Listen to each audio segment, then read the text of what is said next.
So we are back with another past paper session, and today we are doing October November 2022 paper 4-2 for IGCSE. So let's begin with the paper. तो देखें आपके पास first question में क्या given है बेटे. First question में आपके पास given है कि there is a water which is flowing at a rate of 800 kgs per minute. मतलब क्या है कि हर मिनट में 800 kg वाटर जो है वो फ्लो कर रहा है. The length and the width of the tank is this is the length and this is the width of the tank. ये आपके पास दे दी डेंसिटी भी. अब जरा देखो, हमेशा याद रखो, बच्चे जो कंफ्यूज होते हैं वो कहाँ पे होते हैं बेटे. बच्चों का कंफ्यूज होने का एक जो मेन मकसद होता है वो ये होता है कि फॉर्मूला उनको आइडेंटिफाई करना ही बहुत मुश्किल होता है.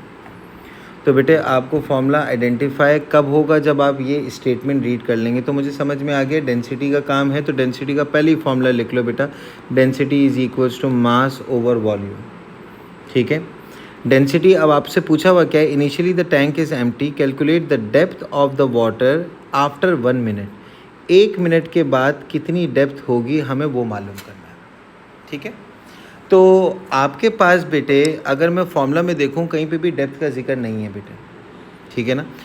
तो वॉल्यूम का एक फॉर्मूला होता है length time width time height, और हाइट को हम लोग डेप्थ भी बोल सकते हैं मेरे बच्चे. ठीक है. सबसे पहले मैंने क्या किया, क्या मेरे पास डेंसिटी गिवन है. यस. क्या मेरे पास मास गिवन है. Yes, it is also given. 1 minute में कितना केजी वाटर आपके पास फ्लो हो रहा है. 800. तो yes, mass is also given. तो सबसे पहले हमने काम क्या किया, फॉर्मूला लगाया है density is equals to mass over volume का, जिसमें हमारे पास डेंसिटी कितनी है बेटे 1020. मास आपके पास कितना है 800, और वॉल्यूम हम लोग फाइंड आउट कर लेंगे.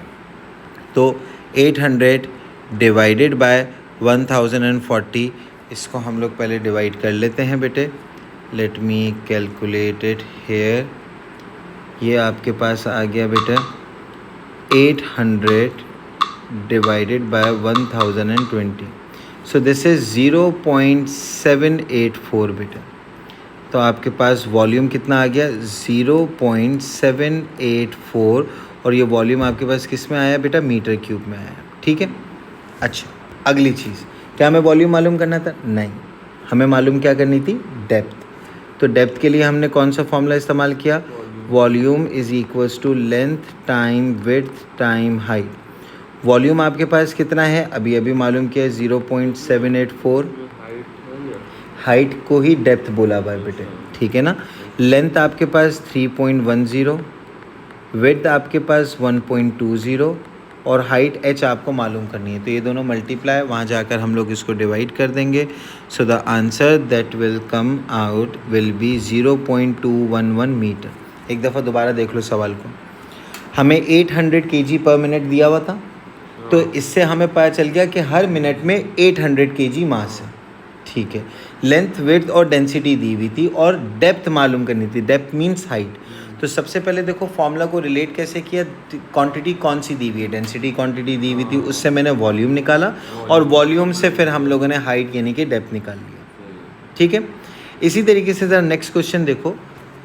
अब आपके पास बोला हुआ है the height of the water is decreased by this. मतलब इतनी हाइट आपके पास क्या हो गई, कम हो गई. आपको मालूम करना है decrease in potential gravitational potential energy. Gravitational potential energy होती ही क्या है, ऐसी energy that is due to the height above the ground. जितना आप ग्राउंड से ऊपर जाते रहोगे आपकी ग्रेविटेशनल पोटेंशियल एनर्जी उतनी बढ़ती रहेगी. अब इन्होंने बोला इतनी हाइट कम हो गई, तो ग्रेविटेशनल पोटेंशियल एनर्जी भी क्या हुई होगी, कम. तो सबसे पहले GPE का फॉर्मूला लिख लो. Gravitational potential energy is equals to mgh, where m is your mass, और मास तो हम लोगों को पहले से ही पता था बेटा कितना है 800. g इज़ योर ग्रेविटी, और ग्रेविटी आपके पास कितनी है बेटे 9.8 बेटे. Very good. और इसी तरीके से हाइट आपके पास कितनी दी हुई है बेटे, इट इज़ 0.420. तो हम क्या कर देंगे बेटे, इन तीनों को मल्टीप्लाई कर देते हैं. So this is 800 times 9.81 times by 0.420, ठीक है। तो the answer that will come out to be, अच्छा ओके, लेकिन देखो एक प्रॉब्लम यहाँ पे हम लोगों ने देख लिया, सवाल में ईच सेकंड भी बोला हुआ। ये जो मास था दैट वाज फॉर 1 मिनट, तो आपके पास 800 kg मास है तो सही, but that is for 1 minute. हमें क्या करना है बेटे, इसको सेकंड्स के लिए मालूम करना है, तो यहाँ पे डिवाइड बाय 60 भी करना पड़ेगा। अदरवाइज जो GPE हम लोग निकाल लेते that would be decrease in GPE per minute, but we want decrease in GPE per second. ये हाइट भी पर सेकंड की दी हुई थी, तो मास को 60 से डिवाइड क्यों किया, ये बात समझ में आई, क्योंकि that was the mass in 1 minute, we wanted the mass in 1 second बेटे, तो डिवाइड बाय 60 कर दिया मास को, ठीक है। तो इस तरीके से आपके पास आंसर कितना आ गया, 56 जूल। एक एक इन्फॉर्मेशन बहुत बहुत इंपॉर्टेंट है बेटे। अब जरा देखो, आपके पास बता दिया द वाटर स्टॉप फ्लोइंग, ठीक है, the depth of the water is now this. अब ये डेप्थ ऑफ द वाटर है जो वाटर टैंक में आपके पास बची है। You have to find out the pressure at the bottom due to water. तो प्रेशर का फॉर्मूला एक होता है फोर्स ओवर एरिया, लेकिन मैं यहाँ पे रॉ GH इस्तेमाल कर लूँगा क्योंकि लिक्विड है। डेंसिटी मेरे पास गिवन है, कितनी है 1020। ग्रेविटी भी मेरे पास गिवन है विच इज़ 9.81। अब आपके टैंक में कितनी डेप्थ का वाटर, मतलब कितनी हाइट पर है वाटर बेटे, दैट इज़ 0.8, वो मेरे पास गिवन है बेटे। तीनों को मल्टीप्लाई कर दिया और राउंड ऑफ करने के बाद 8200 पैस्कल्स, टू सिग्निफिकेंट फिगर, ये 1 डेसिमल प्लेस, ठीक है। तो आपके पास बात समझ में आई। यहाँ पे देखो, यहाँ पे आपका एक मार्क लूज़ हो सकता था अगर आप इसको पर मिनट पे कर देते, हमें पर सेकंड पे करना था, ठीक है। तो स्टेटमेंट्स को गौर से देखना। अब देखो चीज़ को रिलेट करना कितना आसान है, आपने क्वांटिटीज़ देख ली क्या क्या पूछी गई हैं और उससे रिलेटेड जो जो फॉर्मूलाज बन सकते हैं ना वो लिख दिया। अब जिस तरीके से यहाँ पे प्रेशर की बात हुई, मैंने प्रेशर का फोर्स ओवर एरिया भी लिख दिया, रॉ GH भी लिख लिया बेटे, और जो क्वांटिटी मतलब दी हुई हैं उसकी रिस्पेक्ट से जो फॉर्मूला आप अप्लाई कर सकते हो कर लो मेरे भाई। ठीक हो गया मेरे बच्चे, आगे बढ़ाते हैं। Question number 2, a pendulum swings with a time period for approximately 1 second. Time period का क्या मतलब होता है, पेंडुलम आपके पास क्या होता है, जिस तरीके से घड़ी में लगा हुआ होता है ना बेटा, ये आपके पास ऑसिलेट करता है, ये यहाँ पे भी जाता है और ये यहाँ पे भी जाता है आपके पास, दिस इज़ ऑसिलेटिंग बेटा। तो अब आपके पास यहाँ पे हुआ क्या है मेरे बच्चे, कि पेंडुलम का टाइम पीरियड आपको बता दिया है क्या है, 1 सेकेंड। टाइम पीरियड का मतलब क्या होता है, time required to complete 1 oscillation. मतलब अगर मैंने पेंडुलम यहाँ से ड्रॉप किया है तो यहाँ से वापस यहाँ तक आने में 1 सेकेंड लगा है बेटा, दिस इज कॉल्ड 1 ऑसिलेशन। अब बोला भाई describe how to use stop watch to determine the time period of the pendulum. तो देखो ये जो डायग्राम में हम लोगों ने बताया बेटे, तो हम लोग क्या करेंगे बेटे, इसी को यहाँ पे एक्सप्लेन कर देंगे कि आप स्टॉप वॉच को कैसे यूज़ करेंगे in order to find out the time period of the pendulum. तो सबसे पहली चीज़ हम लोग क्या करेंगे, use stop watch to measure the time of oscillation। ये तो ऑब्वियस सी बात है। अच्छा, हमें टाइम पीरियड चाहिए। टाइम पीरियड का मतलब क्या होता है, एक ऑसिलेशन का टाइम। लेकिन इसमें जितने भी एक्सपेरिमेंट है ना, हम एक ऑसिलेशन का टाइम नहीं मालूम करते, हम मल्टीपल ऑसिलेशंस का टाइम मालूम करते हैं। इससे हमारे पास एरर रिमूव हो जाता है। मतलब हम लोग 10 ऑसिलेशन लेंगे या 20 ऑसिलेशन लेंगे, यस, और फिर हम लोग उसका क्या निकाल लेंगे बेटे, एवरेज निकाल लेंगे। दूसरी चीज़ बेटे करेंगे क्या, हम लोग यहाँ पर कोई एक फिक्स पॉइंट लगाएंगे बेटे, जिसके दरमियान हमें ये अंदाज़ा रहे कि पेंडुलम इसी के दरमियान ऑसिलेट करेगा, ठीक है ना। अगर ये फिक्स पॉइंट नहीं लगाया बेटे तो क्या होगा, इससे आगे भी चले आएगा, तो वो तो फिर ऑसिलेशन ही आपकी बढ़ जाएगी बेटे। तो इसको हम लोग क्या बोलते हैं बेटे, यूज़ या मार्क फिक्स पॉइंट। यहाँ पे हम लोग लिख देते हैं कि mark fix point to determine, किस चीज़ को डिटरमाइन करने के लिए? अ कंप्लीट साइकिल, एक साइकिल यहीं तक ही है बेटे। Mark fix point to determine one complete cycle. और तीसरी चीज़ बेटे, take multiple average, take multiple readings and then take out the average. ठीक है ना? Take multiple readings and find the average. इससे आपके पास ना सिर्फ टाइम पीरियड आया बल्कि ज़्यादा एक्यूरेट टाइम पीरियड आएगा। हम ये भी नहीं बोल सकते बिल्कुल एक्यूरेट, इसमें भी कहीं ना कहीं एरर होता है, लेकिन वो इतना माइन्यूट होता है जिसको आप नेग्लेक्ट कर सकते हो। अब देखो, आपको यहाँ पे कुछ इंस्ट्रूमेंट्स दिए हुए बेटे, आपको मालूम करके बताना है कि ये क्वांटिटीज़ मेजर करने के लिए किस इंस्ट्रूमेंट को इस्तेमाल करते हो। Volume of water, volume of water किससे मेजर होता है बेटा? मेजरिंग सिलेंडर से बेटा। वॉल्यूम ऑफ वाटर को किससे मेजर करेंगे? मेजरिंग सिलेंडर से। Width of a small swimming pool, small है बेटे और स्विमिंग पूल है, मेजरिंग टेप भी हो सकता है, लेकिन स्मॉल है, यहाँ पे मेजरिंग टेप का ऑप्शन नहीं दिया हुआ, तो ये आपके पास हो जाएगा मीटर रूल। स्मॉल है ना, तो ये आ गया आपके पास मीटर रूल। इसी तरीके से thickness of a piece of aluminium foil, aluminium foil मतलब बहुत पतली सी फॉइल है। वेरी गुड बेटे, माइक्रोमीटर स्क्रू गेज। थिकनेस वैसे वर्नियर कैलिपर से भी मेजर हो सकती है, माइक्रोमीटर से भी हो सकती है, लेकिन माइक्रोमीटर इज़ मोस्ट सूटेबल बेटे, क्योंकि वो और छोटी रीडिंग्स को अच्छे से कैलकुलेट कर सकता है। माइक्रोमीटर स्क्रू गेज, ठीक हो गया बेटे? वो जो ऊपर से बंद होता है ऊपर। जी। अच्छा जी, क्वेश्चन नंबर 3 में देखें। Tidal power drives most of its energy from moon. Tidal होती क्या है बेटे? जो आपके पास वेव्स बनती हैं, और वेव्स बनती किसकी वजह से? मून की ग्रेविटेशनल फील्ड की वजह से आपके पास बनती हैं। State one other source of power which drives its energy from sun. और कौन कौन सी ऐसी आपके पास एनर्जी स्टोर्स हैं, पावर स्टोर्स हैं जो सन से ड्राइव होते हैं बेटे?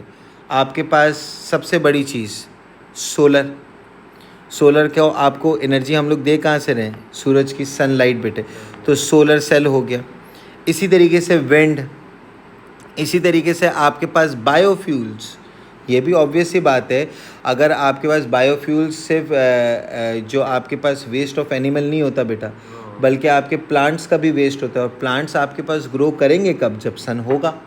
तो बेटे ये तमाम के तमाम ऐसे एनर्जी स्टोर्स हैं जो किससे ड्राइव कर रहे हैं बेटे? ये किससे अपनी एनर्जी को ड्राइव कर रहे हैं? सन से कर रहे हैं। उनमें से एक आपके पास टाइडल भी है बेटे, ठीक है?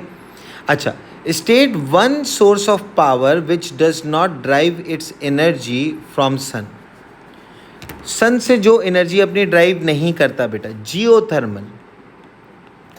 जियोथर्मल क्या होता है बेटा? आपके पास जो अर्थ की क्रस्ट के अंदर जो आपके पास एनर्जी है, उसको हम यूज़ करके उसको फिर दूसरी फॉर्म में एनर्जी को ट्रांसफ़र करते हैं, तो that is not due to sun, that is due to earth बेटे, ठीक है? अच्छा जी, अब इसी तरीके से ज़रा देखना, ये एक वाटर टर्बाइन है, ठीक है, driven by a tidal flow of water to generate electricity. Explain whether this method of generation of electricity power is renewable या नॉन रीन्यूएबल। तो सबसे पहली चीज़, टाइडल एनर्जी रीन्यूएबल है या नॉन रीन्यूएबल? रीन्यूएबल है, रिप्रोड्यूस होती रहेगी, जब तक अर्थ है उस वक्त तक होता रहेगा, ठीक है? तो अब यहाँ पे एक्सप्लेन कर देना है। तो सबसे पहली चीज़, ये इस यस लिखने पे एक मार्क मिलेगा बेटा। Yes, it is renewable. और अब इसका रीज़न बताओ कि ये रीन्यूएबल क्यों है बेटे? हाँ, टाइडल है और ये कंटिन्यूस होती हैं बेटे, ठीक है? और बिकॉज यहाँ पे अब हम लोग मेंशन करेंगे, बिकॉज टाइडल या टाइड्स आर, टाइड्स मतलब वेव्स, टाइड्स आर कंटिन्यूस। और ये इनको एनर्जी कहाँ से मिली है? मून को एनर्जी कहाँ से मिल रही है? सन। और जब तक अर्थ है ये एनर्जी प्रोड्यूस होती रहेगी बेटे। अब जरा देखना ये चीज़, the mass of the water passing through the turbine each second is this. एक सेकेंड का मास दिया हुआ, ये चीज़ देखना, मास ऑफ वाटर जो पास हो रहा है.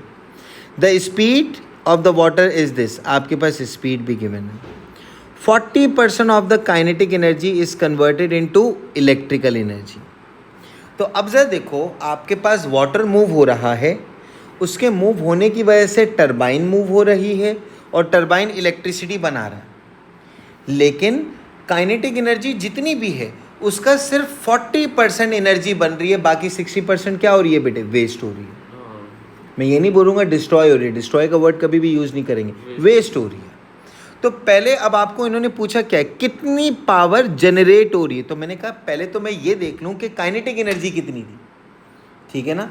तो सबसे पहले अब जो डेटा आपके पास दिया हुआ है, काइनेटिक एनर्जी हाफ mv², यह आ गया आपके पास काइनेटिक एनर्जी. ठीक हो गया बेटे. अब आपके पास क्या मास गिवन है? यस, मास इज गिवन है विच इज 6 एक्सपोनेंट 3 बेटे.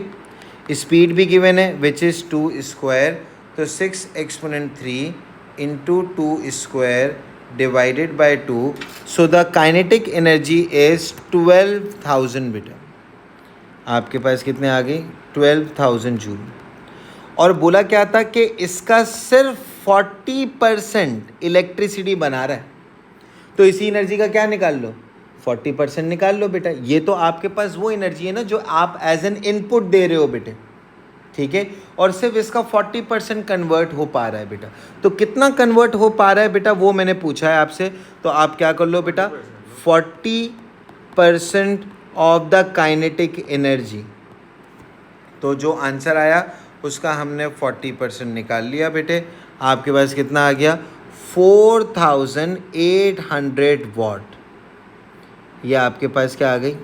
ये आपके पास आ गई, नो सॉरी नॉट 4,800, चाहिए 4,800 जूल्स होगा.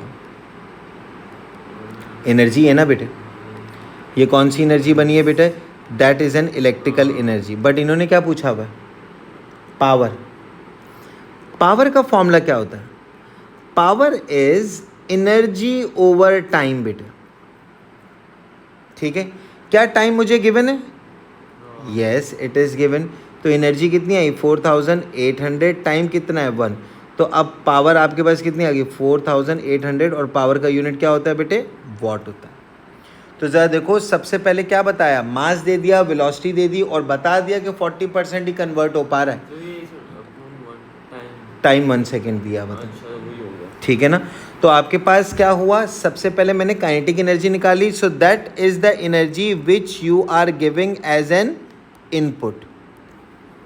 ठीक है. That is the energy which is your useful output बेटे. यह आपका यूजफुल आउटपुट आ गया बेटे. और एफिशिएंसी गिवन थी, उससे पहले आपने यूजफुल आउटपुट निकाल लिया. आउटपुट से फिर पावर आपने कैलकुलेट कर ली.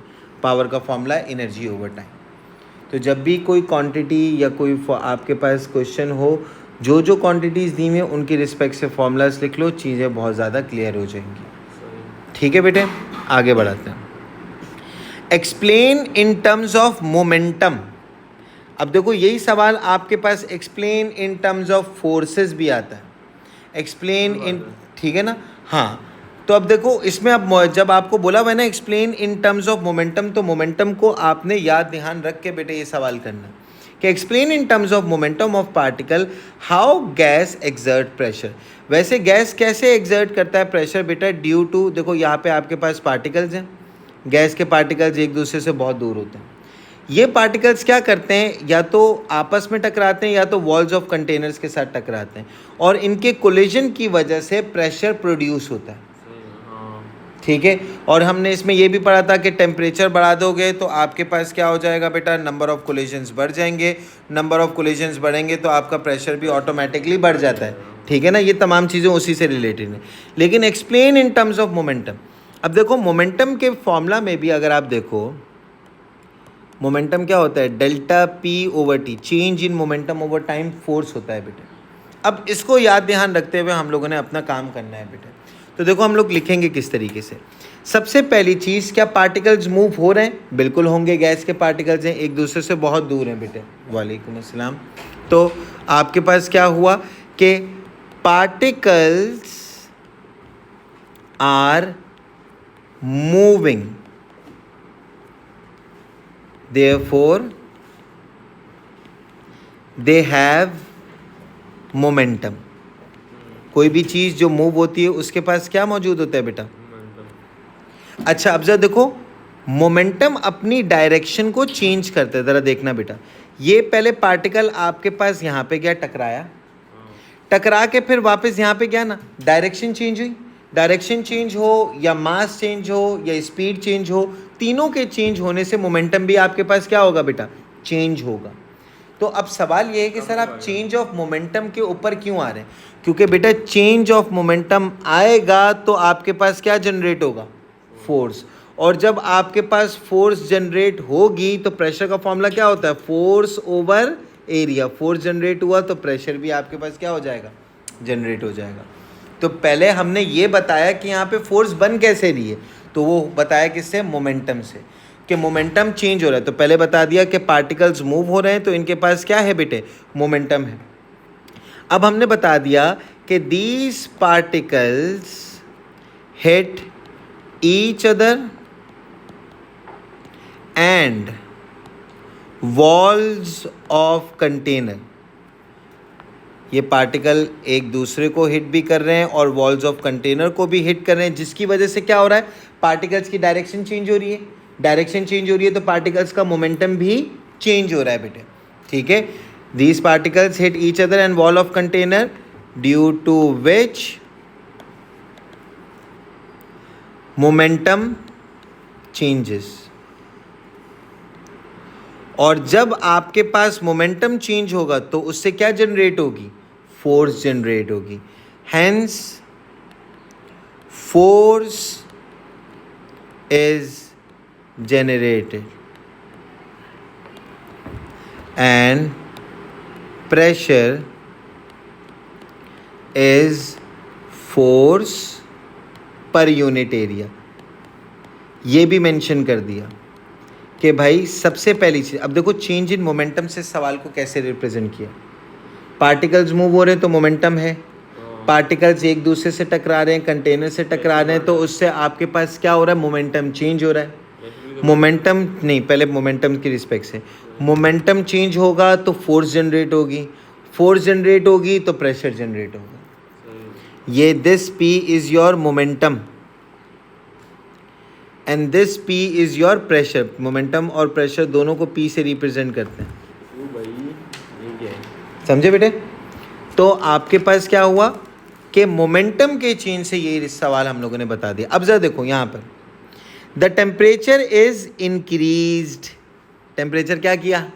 बढ़ा दिया, लेकिन वॉल्यूम को नहीं छेड़ा. अब बताओ प्रेशर के ऊपर क्या हाल होगा? देखो, अगर मैं इन पार्टिकल्स का टेम्परेचर बढ़ाता हूँ तो इनके कोलिजन्स क्या होंगे? बढ़ेंगे या कम होंगे? बढ़ेंगे. और जब कोलिजन्स बढ़ेंगे तो ज़्यादा चेंज इन मोमेंटम आएगा. ज़्यादा चेंज इन मोमेंटम, ज़्यादा फोर्स. ज़्यादा फोर्स मतलब ज़्यादा प्रेशर. तो अब इसी को यहीं पे एक्सप्लेन कर देंगे बेटे, कि यहाँ पे हम पहले बताएंगे कि प्रेशर इंक्रीजेस और उसके बाद इसका रीज़न बता देंगे. अब प्रेशर इंक्रीजेस पहले तो बता दिया उन्होंने, बोला ना explain, state and explain the change in pressure. तो पहले बताया प्रेशर इंक्रीजेस. ठीक है. बिकॉज, अब क्या रीज़न लिखोगे? Very good. Because the collision between particles, collision between particles increases. collision increase हुआ, momentum increase, ज़्यादा change in momentum आएगा, due to which more change in momentum is observed. Hence, more force per unit area. Force per unit area मतलब pressure. More force per unit area is observed. मतलब more pressure is observed. ठीक बेटे? अब जरा देखो बेटा, एक और सैंपल है गैस का which has a sealed container and a volume is 170 exerts a pressure of this, the volume of the container decreases. तो बेटा ये देखो, ये भी एक वॉल्यूम है, ये भी एक प्रेशर है. अब वॉल्यूम डिक्रीजेस बाय 70, तो वॉल्यूम कितना डिक्रीज हो गया बेटा? 70 सेंटीमीटर क्यूब तक डिक्रीज हो गया बेटा. आपको मालूम करना है, you have to calculate the new pressure. तो बेटा ज़रा देखना है इसको. एक चीज़ यहाँ पे बोला हुआ है वॉल्यूम इज डिक्रीज्ड बाय 70, तो मतलब न्यू वॉल्यूम 70 है या न्यू वॉल्यूम आपके पास कुछ और होगा? वेरी गुड बेटे. So new volume would not be 70, rather 170 minus 70 which is equals to 100. अब देखो प्रेशर और वॉल्यूम का एक रिलेशन है और वो क्या होता है? P1 V1 is equals to P2 V2. P1 V1 initial pressure, initial volume, final pressure, final volume. तो इनिशियल प्रेशर आपके पास क्या है? 9 एक्सपोनेंट 4. इनिशियल वॉल्यूम क्या है? 170. फाइनल प्रेशर आपके पास क्या है? फाइंड आउट करना है. Final volume 100. यहाँ पे ज़्यादातर बच्चे 70 को लेके कैलकुलेशन करेंगे बेटे, और उनका फिर यहाँ से गलत आंसर आएगा. बिल्कुल बेटे. तो answer is 1.5 10 to the power 5 pascals. ठीक हो गया मेरे बच्चे? क्या बात सही तरीके से समझ में आई? That's good. अब ज़रा देखें, यहाँ पे आपके पास क्या है कि this is figure 5.1 which shows an aluminium block after leaving a furnace in a battery factory. Furnace क्या होता है? जहाँ पे हीट किया जाता है बेटा. ब्लॉक्स का मास आपके पास गिवन है, चेंज इन टेम्परेचर दे दिया. देखो ये T1 आ गया, ये T2 आ गया. आपके पास उन्होंने बोला एल्युमिनियम मेल्ट नहीं हो रहा, स्पेसिफिक हीट कैपेसिटी दे दी. अब जरा देखो, ये जो डेटा हम लोग कलेक्ट करते हैं ना, फॉर्मूलाज आपको याद हैं, आप आराम से काम कर सकते हो. इससे एक ही फॉर्मूला ड्राइव हो सकता है which is MC delta T. ये Q क्या है बेटे? ये है हीट एनर्जी, और हीट एनर्जी का यूनिट क्या होता है? जूल्स. M क्या है? मास. मास होता है kg. स्पेसिफिक हीट कैपेसिटी, वैसे इसकी डेफिनेशन क्या है? Amount of energy require to change the temperature of 1 kg body by 1 degree C. अब मैं इसको आहिस्ता आहिस्ता करके समझाता हूँ.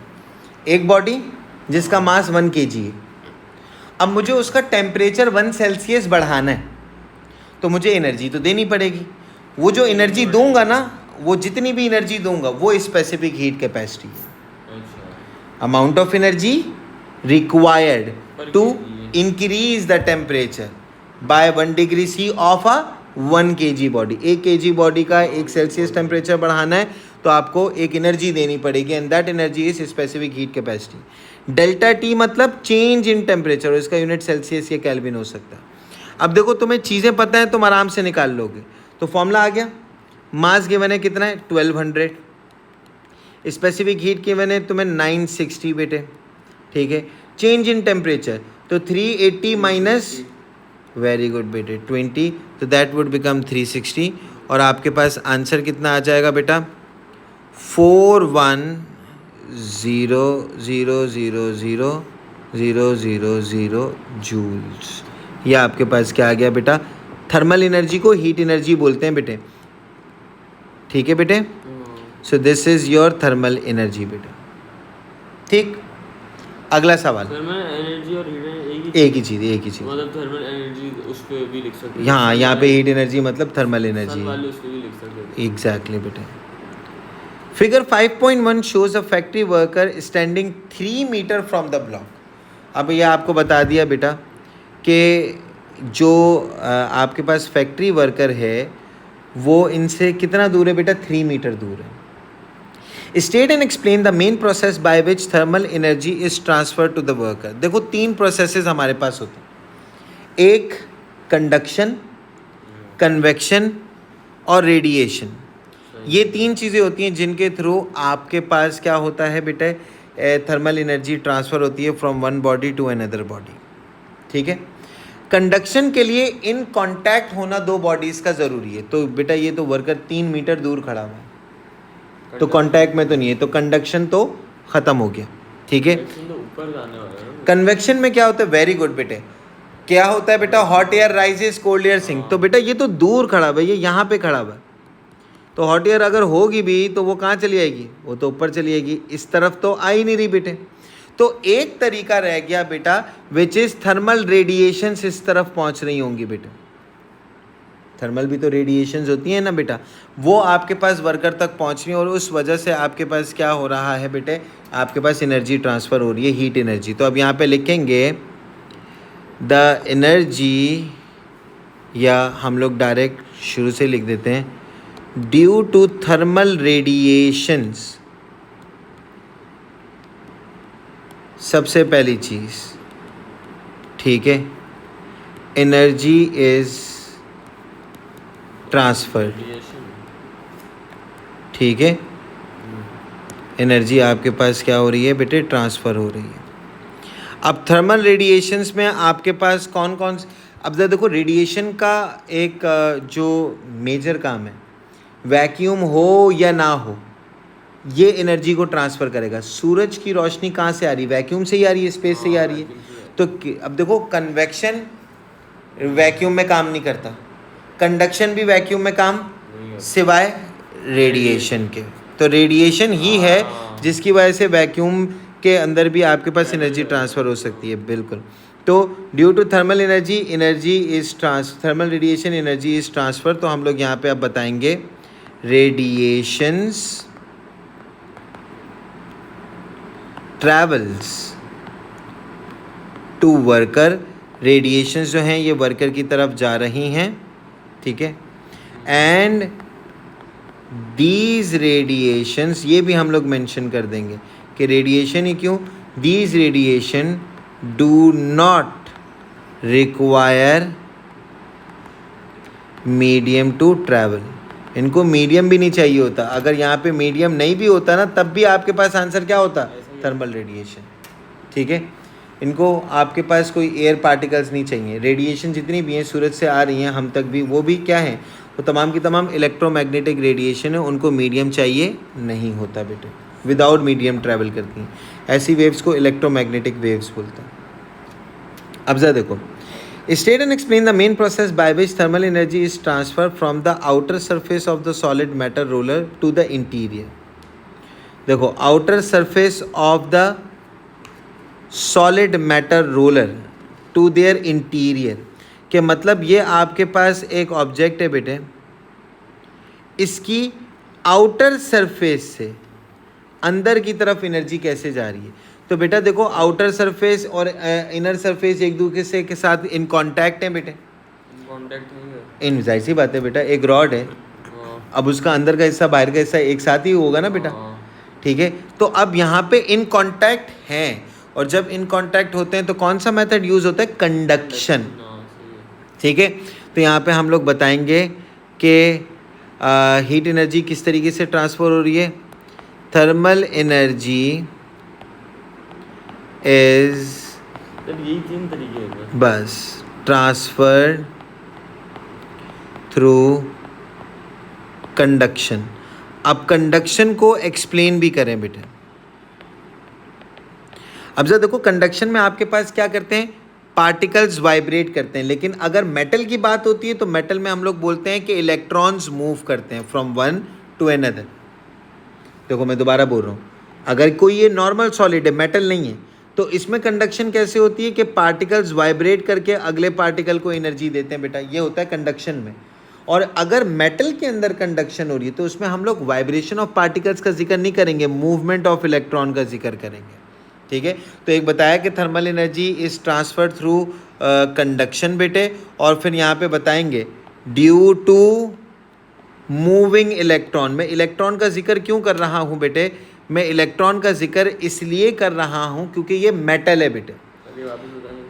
देखो आपके पास मेटल है, एक सॉलिड, मेटल भी एक सॉलिड है, और एक दूसरे सॉलिड्स जो मेटल के अलावा लेना, जो दूसरे सॉलिड्स होते हैं ना मेटल के अलावा, उनमें कंडक्शन कैसे होती है, वाइब्रेशन ऑफ पार्टिकल्स की वजह से, कि एक पार्टिकल वाइब्रेट करके दूसरे पार्टिकल को एनर्जी देता है, एंड सो ऑन, ये पूरी चेन चलती रहती है।